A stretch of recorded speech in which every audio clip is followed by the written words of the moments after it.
Well, I'm Renee Rayles with Lifestyle Publications, and today I'm at Kabob-ish. Now, have you checked out our March issue? Because if so, you've seen Chef Raj giving out some family secrets to a fantastic recipe. Now, we're going to go in here, talk to him, and check out some of the fabulous foods. I'm here with Chef Raj, who's actually cooking up something special for us today. But please tell us, what is Kabob-ish? Kabob-ish is a mix of all the kebabs together, just like greenish, whitish. So we bring in kebabs from all over the world under one roof. So Jamaica, Persia, India, Afghanistan, and Kabob-ish is just basically one stop for all your kebabs. So right now we are cooking a saffron tikka and a lamb kebab. So the temperature inside is over 800 degrees Fahrenheit. So it's cooking the food from all over at the same time.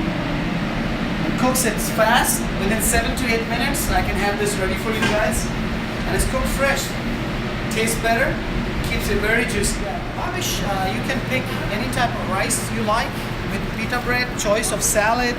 We have 4 types of rice. We have white rice, saffron rice, dill and lima bean rice, and then we have vegetable Hey, pulao. Chef Raj, what do we have here? So we have lamb kebab, which is boneless, and we have saffron tikka, which is also boneless chicken breast. We have jerk chicken, which is the spiciest one we carry. And guys, come and try. We are at 10900 Medlock Bridge Road, Johns Creek, and can't miss the sign, Kabob-ish. Well, it's time to let you guys go because it's time for us to dig into this. Until next time, I'm Renee Rayles.